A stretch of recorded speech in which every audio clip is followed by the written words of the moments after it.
Arrêtez, peuple de l'OTAN. Vous bombardez un mur qui barre le chemin à la migration africaine vers l'Europe et le chemin des terroristes d'Al-Qaïda.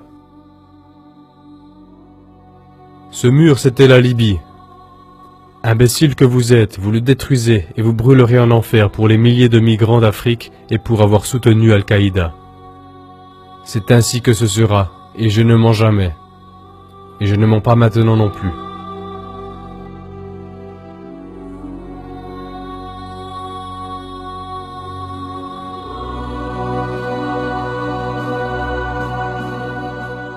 Mémoire de ma vie. Colonel Mouammar Kadhafi, chef de la Révolution, 5 avril 2011. Au nom d'Allah, du bienfaisant, du miséricordieux. Pendant 40 ans, ou était-ce plus, je ne me souviens plus. J'ai tout fait pour donner aux gens des habitations, des hôpitaux, des écoles, et lorsqu'ils avaient faim, de la nourriture. Au Benghazi, j'ai même fait du désert une terre agricole. Je me suis imposé contre les attaques de ce cow-boy de Reagan, lorsqu'il a tué ma fille adoptive orpheline. Il avait essayé de me tuer. Au lieu de cela, il a tué cette pauvre enfant innocente. Ensuite, j'ai aidé mes frères et sœurs en Afrique avec de l'argent pour l'Union africaine. J'ai fait tout ce que je pouvais pour aider les gens à comprendre le concept d'une vraie démocratie, dans laquelle des commissions du peuple dirigent notre pays. Mais comme on me l'a fait comprendre, tout cela n'était pas assez. Même des personnes qui avaient des maisons avec 10 chambres, des costumes neufs et des meubles neufs n'étaient jamais satisfaites. Égoïstes qu'ils étaient, ils voulaient toujours plus. Ils racontaient aux Américains et à d'autres visiteurs qu'ils avaient besoin de démocratie et de liberté, sans reconnaître qu'il s'agit là d'un système coupeur de tête, dans lequel le gros chien mange tous les autres. Mais ils étaient comme ensorcelés par ces paroles, sans voir qu'il n'y a pas de médecine gratuite en Amérique, pas d'hôpitaux gratuits, pas de maisons gratuites, pas d'éducation gratuite et pas de nourriture gratuite.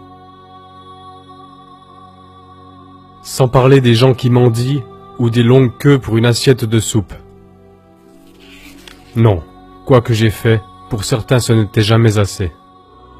Mais d'autres, eux, savaient que je suis le fils de Gamal Abdel Nasser, le seul vrai dirigeant arabe et musulman que nous ayons eu depuis Saladin. Lorsque j'ai revendiqué la Libye pour mon peuple, comme il a revendiqué le canal de Suez pour son peuple, c'était ces traces que je tentais de suivre pour protéger mon peuple de la domination coloniale, de voleurs qui nous voleraient. Je suis désormais soumis à l'attaque de la plus grande puissance de l'histoire militaire.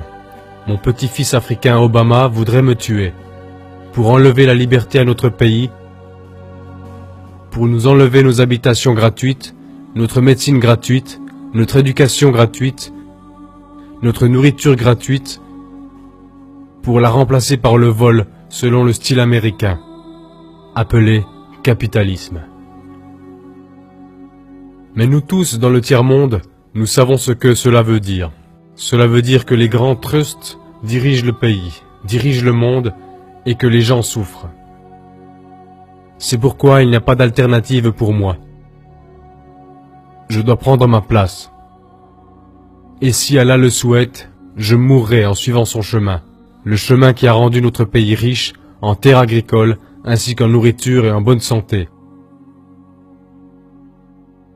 Et nous permet même d'aider nos frères africains et arabes, quand ils travaillent ici avec nous, dans la République du peuple libyen. Il n'est pas de mon désir de mourir, mais si cela devait arriver, pour sauver ce pays, mon peuple, tous ces milliers qui sont mes enfants, alors qu'il en soit ainsi. Que ce testament soit ma voix adressée au monde, que je me suis levé contre les attaques des croisades de l'OTAN. Levé contre la brutalité, levé contre la trahison, levé contre l'Occident avec ses ambitions colonialistes. Et que je me suis tenu du côté de mes frères africains, du côté de mes frères arabes et musulmans, comme une colonne de lumière. Pendant que d'autres construisaient des palais, je vivais dans une maison toute simple et dans une tente. Jamais je n'ai oublié ma jeunesse à Sirte, je n'ai pas gaspillé de manière insensée la richesse de notre peuple, Et comme Saladin, notre dirigeant musulman qui a sauvé Jérusalem pour l'islam, j'ai pris peu pour moi-même. En Occident, certains m'ont traité de fou ou d'insensé, mais ils connaissent la vérité et continuent néanmoins à mentir. Ils savent que notre pays est libre et indépendant, et non sous le joug des colonialistes.